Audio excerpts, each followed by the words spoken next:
Hey everybody, welcome back to the channel and to another Gearbox segment. Um, so this is a knife collection video. This is going to be a very short knife collection video because I don't actually have a lot of knives to showcase this time around. But we are going to showcase a couple. I'm going to start with this one. So this, I don't know what this is. There's no branding on it.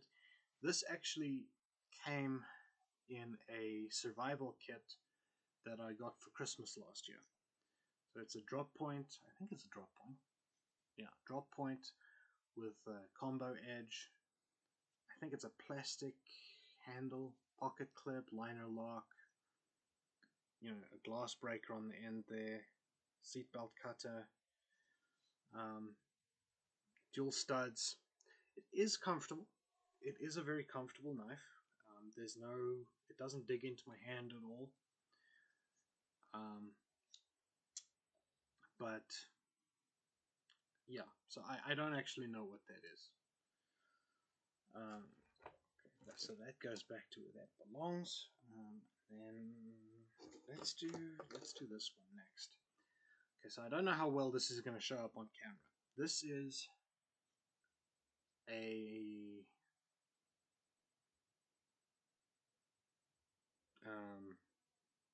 an Okapi. It has this sort of sway back blade handle with a sheep's foot blade, and it is very rusted, as you can see. If I turn it around like that, it has the word best printed on the side here, so I don't actually know what that means.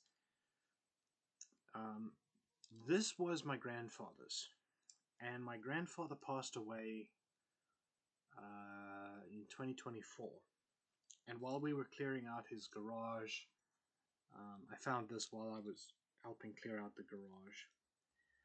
Now, this actually needs some serious maintenance work, because some idiot, and I don't know who it was, but some idiot messed up the handle.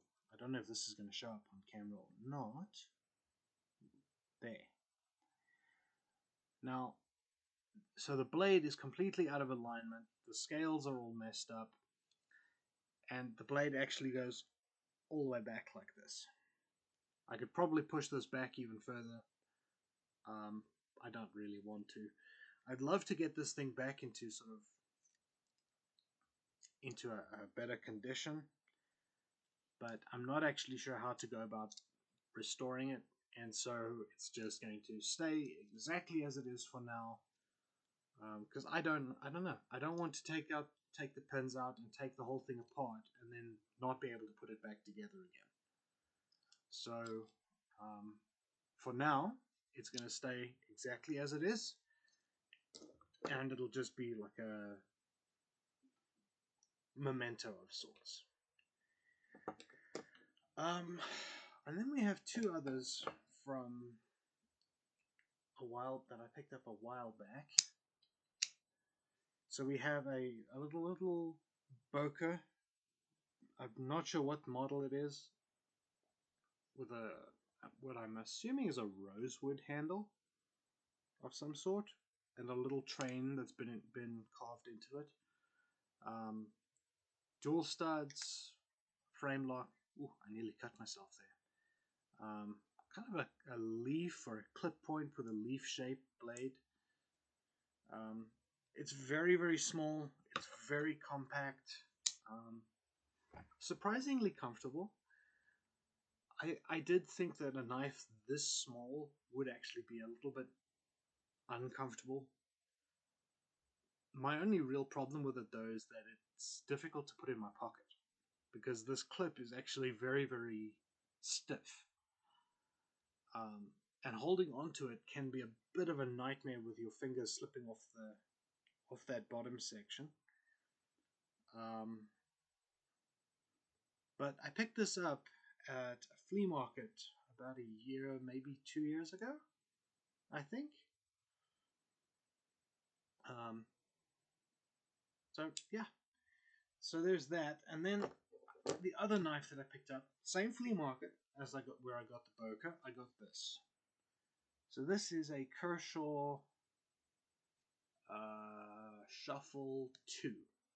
And I went with the Shuffle 2 because the Shuffle 1, well, for one thing, it's very, very small, but it also has a reputation for cutting your hands.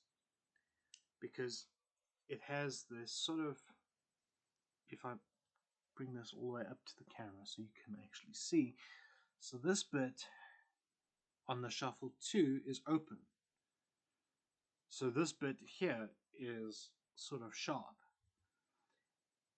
And because it's rigged for a tip up carry, every time you slip your hand into your pocket, your hand is going to catch on that bottle opener, which is obviously very uncomfortable. Now this has a bottle opener on it. It's got a little pry tip on it. Has a liner lock, FRN scales, pocket clip, which can be reversed. I think it's an 8CR blade. Let me just see. Yeah, 8CR13 MOV. I think it's a stone wash or an acid washed blade.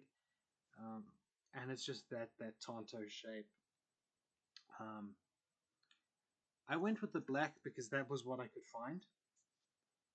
But I've been itching to get my hands on one of these for a while. I've carried it a little bit. It is comfortable. It is a very, very easy blade to carry.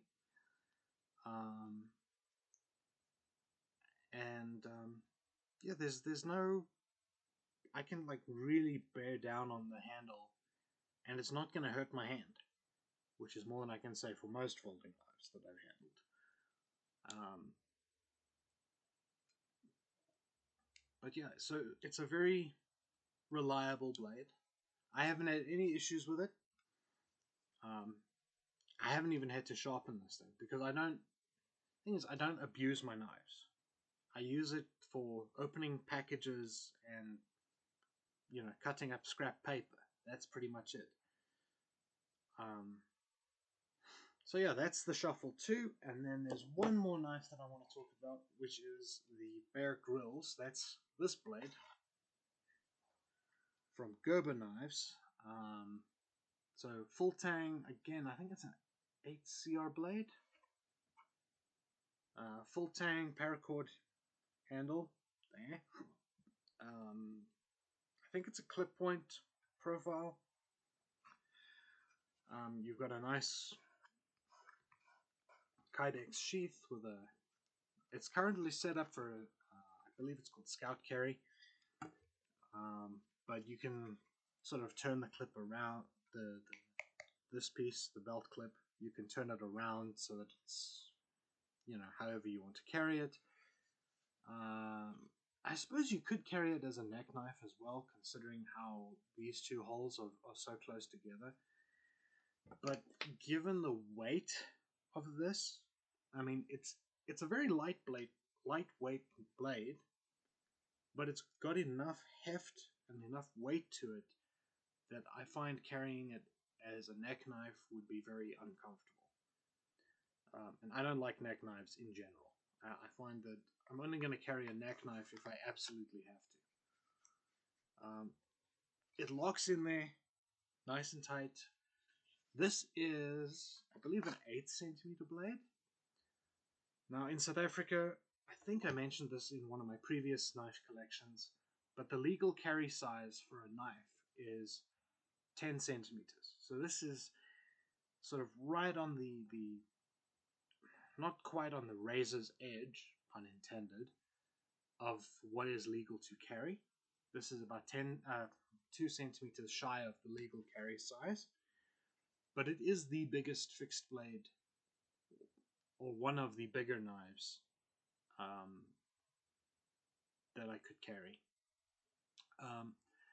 I saw this, and it's just very clean. It's very comfortable. It's got very clean lines. Now I haven't actually had the opportunity to like really bear down on this thing.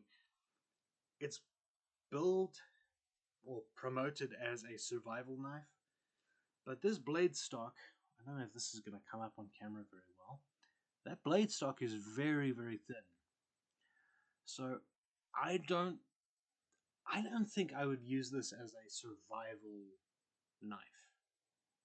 As a camp knife for like food prep and cutting paracord and stuff like that, that's one thing. But I don't think I'd be using this to, you know, cut through logs or anything like that. Feather sticking, food prep, that sort of thing, you know, making kindling for fires, that's one thing. But I wouldn't be putting this through any sort of brutal, hard batoning and that sort of thing. Still, I picked it up because I liked it. I like the way it looks. I like how it feels in my hand. And yeah, so I picked it up and haven't had any issues. Like I say, I've only used this for some lightweight cutting stuff. I don't abuse my knives. I don't do anything crazy with them. But yeah, so that one hasn't had a whole lot of use.